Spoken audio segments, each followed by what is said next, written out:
दिसतंय। त्यांच्या घराजवळ बांगड्या देखील ठेवण्यात आलेल्या आहेत।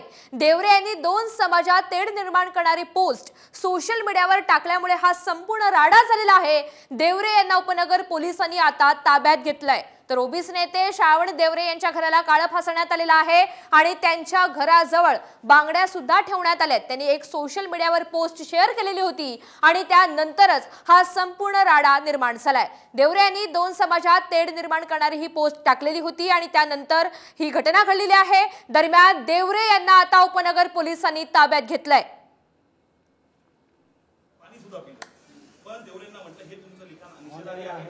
वैचारिक स्वतःला विचारवंत आणि लेखक बनवतात आणि अशा पद्धतीचं लिखाण करतात हे कुठेतरी शोभणार नाही। ज्या सावित्रीमाईनं आणि ज्योतिबानं लेकरासारखं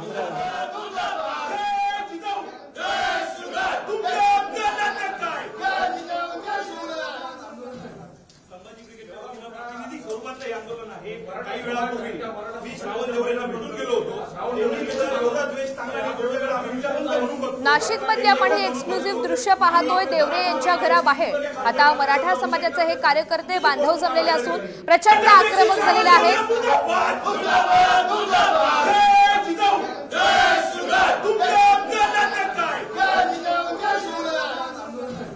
संभाजी ब्रिगेड प्रातिनिधिक स्वरूपातलं हे आंदोलन आहे। काही वेळापूर्वी मी श्रावण देवरेंना भेटून गेलो होतो।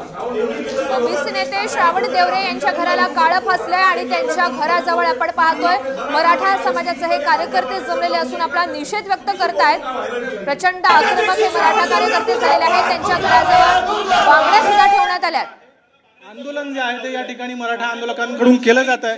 श्रावण देवरे यांनी दोन समाजात तेढ निर्माण होईल अशा पद्धतीची पोस्ट जी आहे ती सोशल मीडियावर प्रसारित केलेली होती आणि त्यानंतर आता मराठा आंदोलक जे आहे ते या ठिकाणी नाशिक मधल्या त्यांच्या घरी दाखल झालेले आहेत आणि या ठिकाणी अगदी आपण बघितलं तर त्यांच्या दरवाजाला या ठिकाणी बांगड्या देखील अडकवून त्यांचा निषेध या ठिकाणी केला जातोय।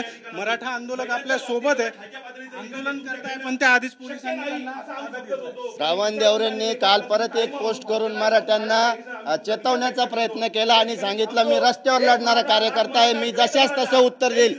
खऱ्या अर्थाने भगिनींचा मराठा भगिनींचा अपमान करणारा श्रावण देवरे एक नंबरचा विकृत माणूस आहे आणि त्याला लढायचं असेल तर स्वतःला विचारवंत म्हणणारा प्राध्यापक म्हणवणारा माणूस अशा खालच्या पातळीवर मराठा भगिनींच्या संदर्भाने खालच्या पातळीवर जाऊन लिखाण करतो। याच्यासाठी आज आम्ही इथं निषेध करण्यासाठी जमलेलो आहोत। नक्कीच, पण अवघ्या तुम्ही काही वेळापूर्वीच उपनगर पोलिसांनी श्रावण देवरे यांना ताब्यात घेतलेला आहे आणि गुन्हा दाखल। संभाजी ब्रिगेडचे पदाधिकारी विकी गायधनी हे माझे सहकारी आहेत। मी आणि विकी गायधनी आणि नितीनजी रोटे पाटील आम्ही त्यांना भेटण्याकरता आलो होतो। त्यांना सांगितलं होतं का सामंजस्यानं हे प्रकरण आपण मिटवलं पाहिजे, पण श्रावण देवरे मिटवण्याच्या लायकीचा मनुष्य नाही।